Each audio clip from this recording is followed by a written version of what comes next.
I think the main things that can be done to improve eating disorder care across the country is about getting that focus on early intervention.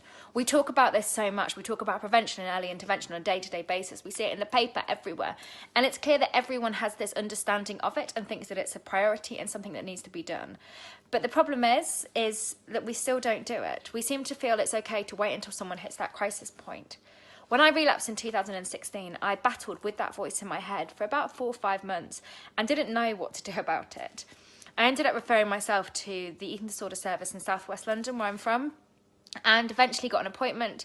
But because of the way the NHS does eating disorder services, there was no support available for me because my BMI wasn't under. I left that appointment feeling like this fake anorexic person, this hypocrite. I came very close to ending my life on a number of occasions and felt at complete loss and didn't know what to do. I was emotionally and physically exhausted by having that relentless nagging voice back in my head every single day telling me what I should and shouldn't be doing. This isn't something that just happened to me. It happens to people all over the country on a day-to-day basis, and it is not fair. It is not right. It's not right that you have to prove that you're sick enough to get that support.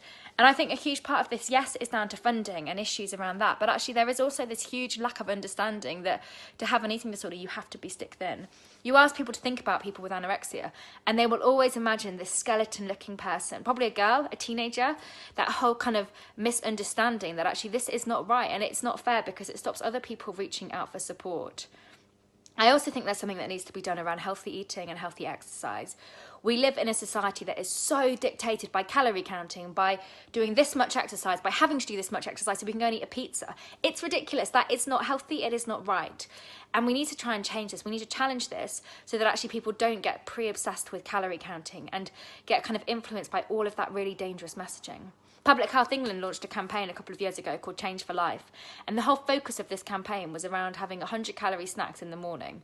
Again, this is not right. It's not accurate. We all have different metabolisms, we all need different amounts of food, but actually we shouldn't be telling young people or adults to restrict in any sort of way. It's just not right. So I think there is something that needs to be done about that whole education thing, and also encouraging young people and adults to open up as soon as they start struggling with those feelings, those mixed emotions, everything. If I could go back in time, I would 100% try and talk about how I felt. I would have found people that I felt able to trust and people that I was able to be honest with about my feelings and my emotions. Because the problem is, if you leave eating disorders for too long, all of those practices become so ingrained in every single day behaviour that it takes so much longer to reach that support and to get to that place where you can recover. So those are my top things, I think. And I think there is also something around, actually, as individuals, we should be trying to challenge this on a day-to-day basis.